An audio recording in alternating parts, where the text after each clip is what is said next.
Hello, I'm Mario Toneguzzi, Managing Editor of Canada's Entrepreneur. Joining me today is Faith Biapo, who is Regional Manager, Black Community Business Development for TD. Thanks, Faith, for joining us today. Thank you so much for having me on your podcast, Mario. It's a pleasure.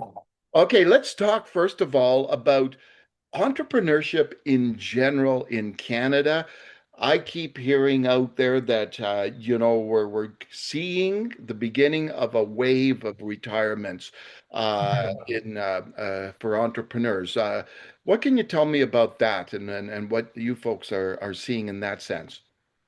Absolutely. I mean, it's a huge trend happening across Canada, where we're seeing a lot of boomers who run businesses beginning to retire. Some of them selling it, some of them handing the business down to their heirs. So this is a big transition taking place right now. We know that one in five business owner is going to be stepping away from that business in the next 5 years. So these are quite significant shifts and transitions taking place. Now, this obviously represents an opportunity, does it not, for people to get into entrepreneurship? Absolutely, absolutely. I mean, there's going to be a lot of wealth transition taking place, and it's very important. Not even just for the business owners to be able to sell these businesses, but also for the economy. For us to be able to sustain jobs.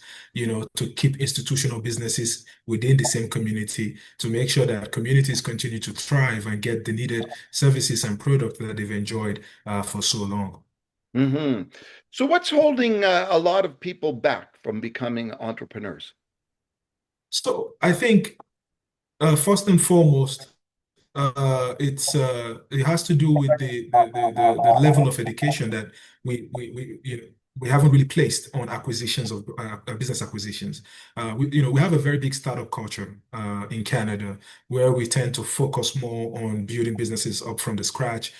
We have a lot of resources, a ton of government resources around that, provincial, even not-for-profit, even step in, to support a lot of startups. But we don't have the same when it comes to business acquisition. We don't have a lot of resources. We don't have a lot of education around helping young people, helping people who are interested in entrepreneurship to think about buying businesses, to know how to conduct due diligence on businesses, to know how to assess the accounting profile of businesses accurately so that they can go on to have the confidence to want to purchase those businesses and grow them. So I think this is the fundamental problem that we have, but also that of capital. Access to capital is another one, which I believe, sometimes can also be misunderstood. Buying a business sometimes does not necessarily have to be expensive. You don't necessarily have to fork out the money up front. There are several financing structures that can take place. Even sometimes a business owner can sell you the business, but still own some lend you the money that you used to purchase the business. So as you run the business, you pay the business owner over time. So there are several structures to how we can do this, but people are not aware. Majority of people are not aware.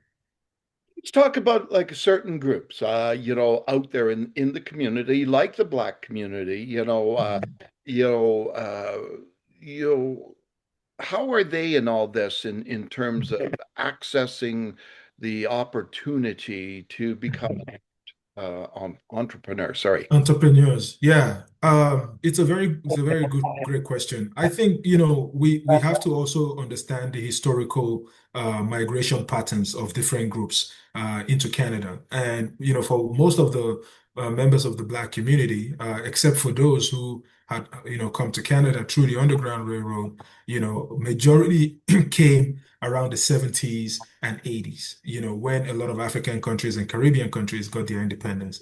So they are still playing catch up. So a lot of businesses or a lot of Black people who come here tend to go into the business space simply because no social capital, no understanding of networks or the culture. So it's not always easy for them to transition straight into the labor force. So what they end up doing is going into business, running their own private enterprises. But they do a lot of that in the primary sector, in the primary industries. So grocery stores, restaurants,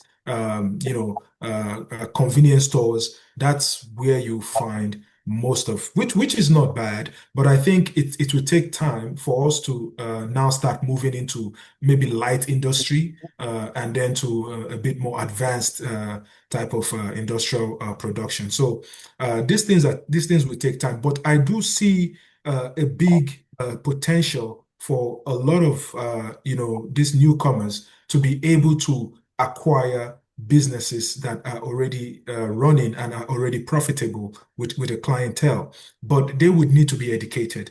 There needs to be a very serious movement, not or I would say not just from the banks, not just from the private sector, but even from the government, from the provincial and federal government, to try to encourage newcomers, incentivize them if possible, to look at the options of buying already existing and profitable businesses. Okay. Last question I have for you, Faith, is tell me what TD is doing to help the Black community get into entrepreneurship. Yes, absolutely. We just a few years ago, after we started the Black Community Business Development team at TD around 2021, and few years later, we launched the Black Entrepreneur Credit Access Program, which is BCAP for short, because we had been able to learn that as part of the idiosyncrasies of this group was the fact that they tend to use their private credit to bootstrap their businesses in the early days.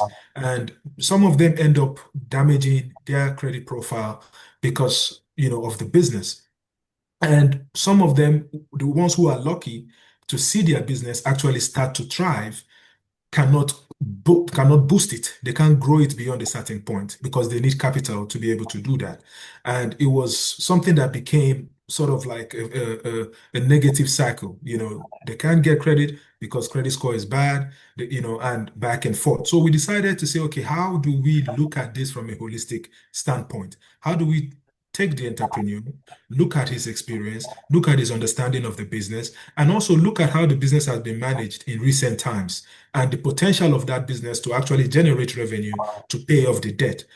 So we came up with a program called BCAP, which doesn't necessarily focuses too much on the quantitative ratios of the credit profile, but looks at more of the qualitative aspects of the application and the applicant to so that we can be more generous in terms of how so we can be fast in terms of how we get to saying yes to the applicant.